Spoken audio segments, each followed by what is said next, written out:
Louisiana specialty crops are wholesome foods that taste better because they're community grown. They are the local flavor on your plate. Louisiana specialty crops include fruits, vegetables, herbs, and other edible plants produced inside the Bayou State. This includes mushroom Maggies in St. Francisville, Louisiana. I'm in the woods all the time picking mushrooms, not because I want to sell mushrooms, because I love going in the woods and finding mushrooms to bring to people.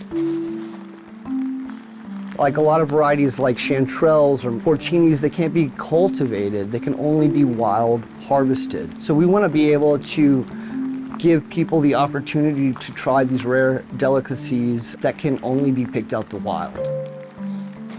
We're at Mushroom Maggie's farm in St. Francisville, and this is a remarkable, unique place where they are growing mushrooms, all different types of mushrooms. I'm just truly amazed at how this works, here on this small farm. And I can tell you, these mushrooms, they're healthy, they're nutritious, and absolutely delicious. All I do is I take the bottoms off, and I kind of Break pull off it the off. substrate.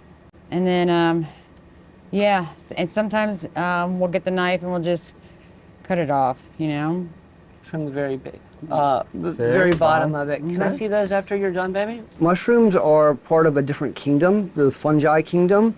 So it's completely different than fruits or vegetables, which is in the plant kingdom. Mushrooms are more like people than plants. They take in oxygen and they expel CO2. A lot of them have a symbiotic relationship with plants. They talk to plants underground. They send signals to plants, and they feed off each other and use each other to survive. So we have to be here every morning and every afternoon. Right. Otherwise, the product would open up and ripen too much, and then by the time it gets to the consumer, it wouldn't have much of a shelf life. We grow about anywhere from 12 to 14 varieties at any given time. All gourmet mushrooms and some medicinal mushrooms. For the oysters, we have the grays and the golds and the pinks. We have king trumpets and black pearl oysters. We do chestnuts, shiitakes, and piopinos. And right now we have some maitakes in the fruiting room. Come into our fruiting room. Wow. Your fruit, so what does that mean?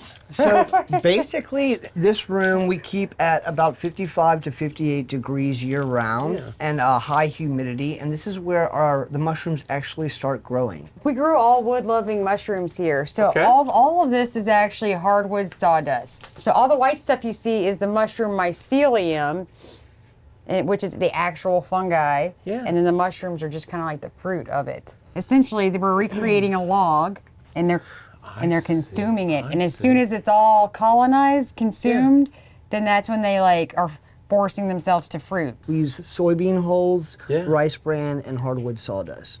And we kind of mix it all together, and we add a little bit of water because they like a certain moisture content.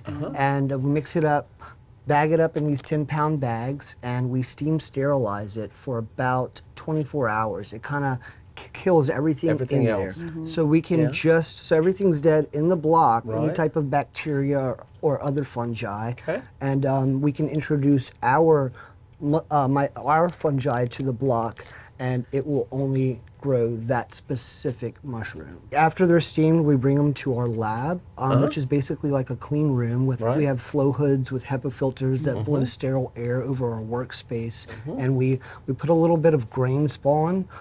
Basically, it's the mycelium you see here on hydrated, sterilized grain. Like the seeds. Yeah. And so we put a little bit in each bag. We seal the bag, shake it up really well to kind of evenly distribute the grain spawn throughout the fruiting block.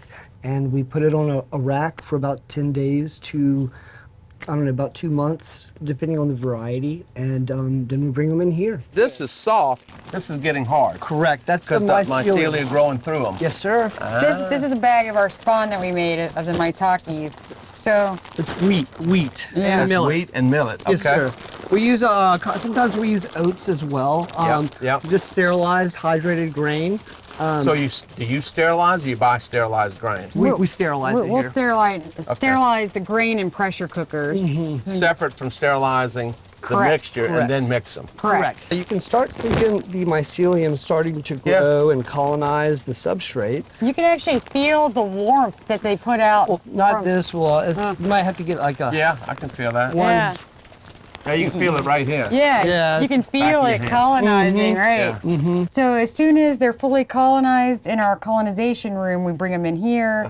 There's a drastic change in the temperature, so it's cooler room, and then we make holes where they're going to be fruiting from, which introduces the air to it. To get all these different mushroom, the different cultures, the spores, how do you acquire them? You brought them out of the woods, or you just acquired some any way you could, or? Both, but actually we can take like this mushroom, this chestnut mushroom here, and bring a piece of it into our lab, take a scraping of it, grow it out on a petri dish, Right. then grow that. We don't have to ever buy any seed, right? Right. So tell me what variety, what is this? That's our lion's mane mushroom. And this is one of the varieties that we actually found right out here on the property, Yes. cloned it, and we're still growing it, and even other farmers all over the country are growing this particular variety now. And this is the one that's the most medicinal too that we grow. Right. We got the chestnuts here. Chestnuts. We got oysters, the grays, the pinks, black pearl oysters. We got, behind us we have the golds. So this is incredible. I've never seen this before. It's unique, isn't it? Yes, yes. When you enjoy what you're doing, you can taste it in the product. That's why we tell you, buy those Louisiana products. You're buying the heart and the soul, of Louisiana, but you also, in these products, you can see the pride, the enthusiasm, and you can taste it in every bite.